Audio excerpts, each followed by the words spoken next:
So I just got a weather alert that it's getting really bad, but the beers are still flowing.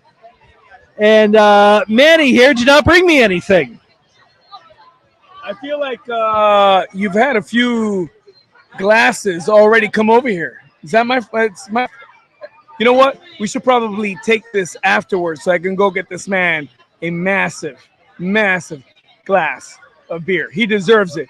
He's been trooping it out here for a while with us. We've been sweat. It's been hot. It's been rainy. It's been amazing. But we need to go get this man a beer. If you do not know this man who's speaking, this is Manny Janis. We go way back. Had a couple breweries in the can, but now we are at Cove, which is it's definitely the closest brewery to Ocean Brews and Blues. It's right across the bridge. Oh yeah. So the Cove, literally, we're into this small plaza that's been around for many, many, many decades. That essentially is called the Cove, and it's got some really cool roots in it. In that all these old timers that now are incredibly successful used to hang out and party there, and we were able to open up a brewery there. We bought a piece of property. I say we, my team, the ownership group there. They're amazing.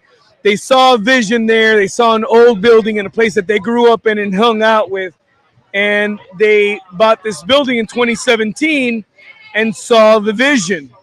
And they did a long-term vision, obviously pandemic, right? Kind of held everything back. But we built a brewery there. That place is spectacular, spectacular. It's really gorgeous. It's got a really interesting feel. Most breweries are dark and warm and really inviting, and we're more bright and really inviting. We have a feel that's very open air, really, very. It's still industrial, but elevated, but very laid back. You got to really see it to believe it, but you feel like you're always on the coast there. You're always coastal there, which is great because it's all about flip flops, bathing suits, and board shorts. It's amazing. Yeah, it's kind of interesting that the plaza that you mentioned, it seems like it's got a bunch of locations that if the walls could talk, could tell some interesting stories. I mean, it's funny you say that. We're gonna keep it PG, but when we bought the building, there was no roof, and it hadn't been, nobody had been in it except for people that were homeless, and so there may have been some needles and things on the floors, but it's pretty typical to breweries taking over spaces, right? You take over this really, decrepit space that has potential and has great bones, but you need visionaries to see it, and you need capital as well. And you transform it into something great. And we were able to really do that in that building. It's really state of the art. We gutted everything out in that building. Everything in that building is new, plumbing, electrical. We just gutted it out, kept the bones, and then redid it in a more modern, very Florida, very Deerfield kind of vibe. And it's interesting because you not only have that, but you're also connected to the Asian fusion sort of concept next door, correct? That is correct. So we're fortunate enough, a lot of breweries, general and period, there's always an opportunity for food. A lot of breweries, what they'll do is that they'll build their brewery and then have food trucks come in and supply their patrons with food. Some breweries are when you're at the mercy of those food trucks, it becomes challenging to be able to be consistently feeding your customers, to have longer ticket times and get people in there and let them sit in their seats longer. The rain's coming down, guys, but we're in here for the long haul.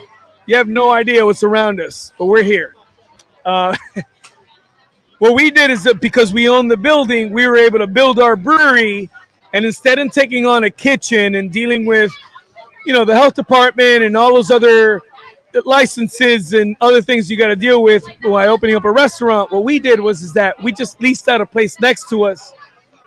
The same guys that there's an incredible place that's been around for over 35 years. Papa's Raw Bar out here. Just family oriented. They've stand the test of time because they do things the right way. 3 generations of family, same guys, and they were able to open up a new concept next to us, which is Asian infusion, really elevated stuff, and it is incredible. And it pairs well with all the beers we make at our brewery. So it was an easy partnership, so to speak, right? They're a tenant next to us, but they're really partners. We do QR codes in all of our tabletops and all the bar. People are able to order there. Food comes right to them. Super seamless. Nobody knows where it comes from, but it gets there, and it's always top of mind when people get there because the experience is amazing, service is amazing from them, and the food is spectacular. I'm hearing booms, and I think it's the drummer testing out his kit more than lightning. Yeah. So you've actually got kind of an interesting deal because for people that are coming to the event, if they purchase a ticket, they can come over to the Cove and get a free beer, right? Yeah, it's pretty cool. You know, we typically, because we're new in the market, we tend to really promote our beers in every market we go to. Anytime we show up, we're like, listen, we'll invite you for one. You come and you have one. If the liquid's great, you can stay for more. And we've been pretty fortunate to turn people into long-lasting customers and also come back for more. In this deal, because we are in our backyard. This is literally our backyard. I mean, we are in front of this by maybe, I think it's less than a quarter mile.